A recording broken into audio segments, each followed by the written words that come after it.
There was a second endorsement on consecutive days for the Japanese Prime Minister. After Sanae Takaichi won a landslide election victory on Sunday, stocks in Japan soared to record levels. Investors are betting that Ms. Takaichi's unprecedented majority in Parliament, her Liberal Democratic Party won more than two-thirds of the seats in the lower chamber, will allow her to drive through her economic stimulus programme.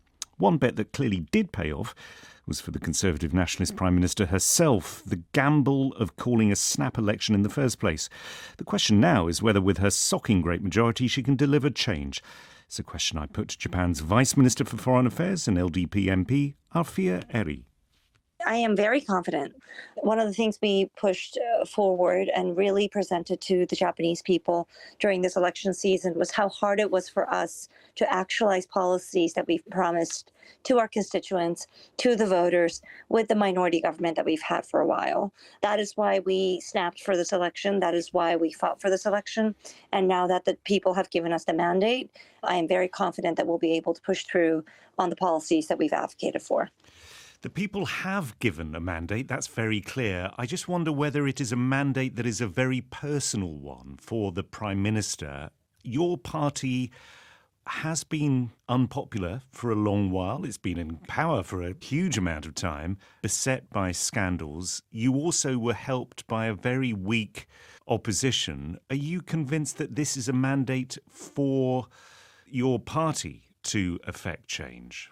Absolutely, because if it was just a mandate for a single person, then our entire party would not be winning this election.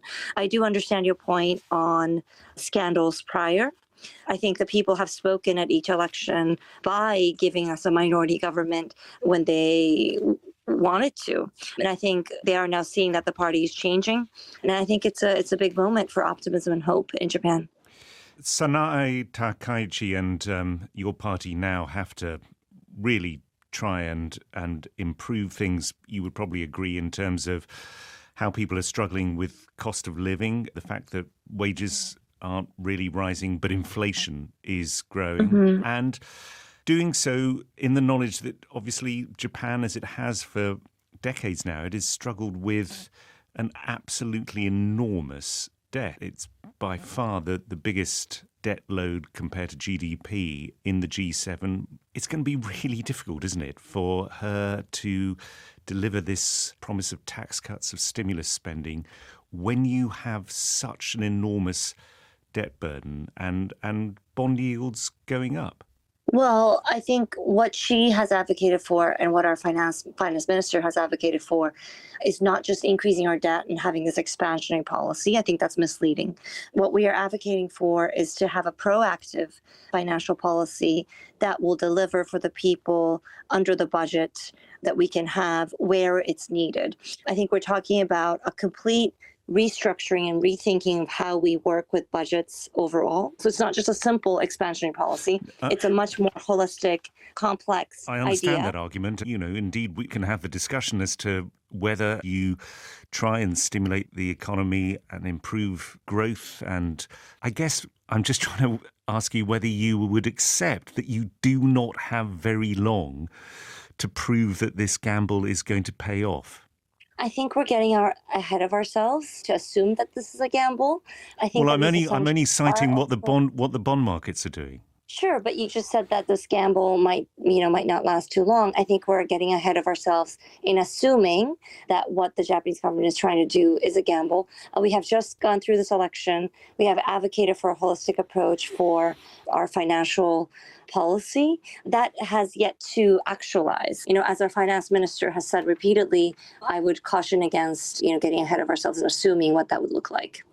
I'm going to ask you one final question, and in a way it's a very tiresome question and one that I wish I didn't have to ask, but that's all right. Well, that's very kind of you, but I am going to ask you about the fact that clearly you're speaking to me as a senior member of the governing party who is a woman, happens to be a woman. The Prime Minister happens to be a woman. Lots of people are saying this is a big moment in Japanese politics precisely because it has been for so long dominated by men. Do you think that Japan really is changing as a result of this election? I actually think it is.